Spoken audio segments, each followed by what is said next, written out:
വിശന്നിരിക്കുമ്പോൾ നമ്മൾ എന്തെങ്കിലും ടൈപ്പ് ചെയ്താൽ അതിൽ തെറ്റുകൾ ഉണ്ടാവാനുള്ള പോസിബിലിറ്റി കൂടുതലാണ്. ഇത് ഞാൻ പറഞ്ഞതല്ല, സ്നിക്കേഴ്സ് എന്ന ചോക്ലേറ്റ് ബ്രാൻഡ് പറയുന്ന കാര്യമാണ്.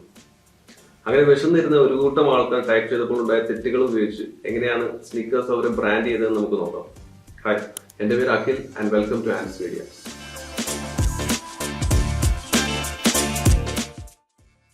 വിശന്നാൽ നിങ്ങൾ നിങ്ങളല്ലാതെയാവും എന്നുള്ളൊരു ക്യാപ്ഷനാണ് നമ്മൾ സ്നിക്കേഴ്സിൻ്റെ എല്ലാ ആഡ്സിലും പൊതുവെ കാണാറുള്ളത്.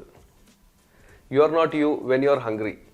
ഈ ഒരു ക്യാപ്ഷൻ അഥവാ സ്ലോഗൻ ജനങ്ങളുടെ മനസ്സിലോട്ട് കുറച്ചുകൂടി ആഴത്തിൽ പതിപ്പിക്കുക എന്നായിരുന്നു കമ്പനി ലക്ഷ്യമിട്ടത്. അങ്ങനെ 2013 കമ്പനി ആഡ് ഏജൻസി ആയിരുന്ന AMBBDOയുമായി ചേർന്ന് ഗൂഗിൾ മിസ്പെല്ലിംഗ് എന്ന ക്യാമ്പയിൻ പുറത്തിറക്കി. ടോട്ടലി ഗൂഗിൾ ആഡ്സിനെ മാത്രം ഡിപ്പെൻഡ് ഇറക്കിയ ഈ ഒരു ക്യാമ്പയിനെ കുറിച്ച് പറയുന്നതിന് മുന്നേ ഷോർട്ടായിട്ട് ഞാൻ ഇതിൽ ഉപയോഗിച്ചിരിക്കുന്ന ഗൂഗിൾ ആഡ്സിനെ കുറിച്ചൊന്ന് പറയാം. കീവേഡ്സ് ബേസ്ഡ് ഗൂഗിൾ ആഡ്സ് ആണ് ഇതിൽ ഉപയോഗിച്ചിരിക്കുന്നത്. അതായത് നമുക്ക് ആവശ്യമായ കീവേഡ്സ് നമ്മുടെ ടാർഗറ്റഡ് ഓഡിയൻസിലോട്ട് എത്തിക്കുക. ഫോർ എക്സാമ്പിൾ, നമ്മളൊരു ഏവിയേഷൻ ഇൻസ്റ്റിറ്റ്യൂട്ടിന് വേണ്ടി ഗൂഗിൾ ആഡ്സ് ചെയ്യുകയാണ്. ഇവിടെ നമ്മൾ യൂസ് ചെയ്യുന്ന മെയിൻ കീവേഡ് ആയിരിക്കും ബെസ്റ്റ് ഏവിയേഷൻ ഇൻസ്റ്റിറ്റ്യൂട്ട് ആൻഡ് ഇത് ടാർഗറ്റ് ചെയ്യുന്നത് ഓൾ കേരള. സോ കേരളത്തിൽ എവിടെയെങ്കിലും ഒരു ഗൂഗിൾ യൂസർ ഈ ഒരു കീവേഡ് സെർച്ച് ചെയ്യുകയാണെങ്കിൽ നമ്മുടെ ആഡ് ആയിരിക്കും അവർക്ക് അവിടെ ഫസ്റ്റ് ഡിസ്പ്ലേ ആവുന്നത്. ഇതാണ് കീവേഡ്സ് ബേസ്ഡ് ഗൂഗിൾ ആഡ്സ്. ഈ ഒരു സ്ട്രാറ്റജിയാണ് ആഡ് ഏജൻസി ഗൂഗിൾ മിസ്പെല്ലിംഗ് എന്ന ക്യാമ്പയിനിലൂടെ വർക്കൗട്ട് ചെയ്തത്. വിശന്നിരിക്കുന്ന ഒരാൾ സെർച്ച് ചെയ്യുമ്പോൾ സ്പെല്ലിംഗ് മിസ്റ്റേക്ക് വരാൻ ചാൻസ് കൂടുതലുള്ള 500 കോമൺ കീവേഡ്സ് ആണ് ഏജൻസി ആദ്യമേ സോർട്ട് ഔട്ട് ചെയ്തത്. Example business, Facebook, chocolate, places, അങ്ങനെ കുറച്ച് കോമൺ കീവേഡ്സ്.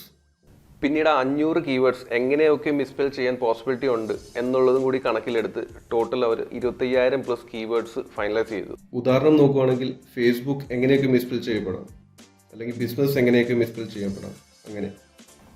അങ്ങനെ UK ഓഡിയൻസ് ഓരോ പ്രാവശ്യം തെറ്റായ ഒരു സ്പെല്ലിംഗ് സെർച്ച് ചെയ്യുമ്പോൾ അവരുടെ സ്ക്രീനിൽ തെളിഞ്ഞു വരുന്നത് സ്നിക്കേഴ്സിന്റെ ഈ ഒരു ആഡായിരുന്നു.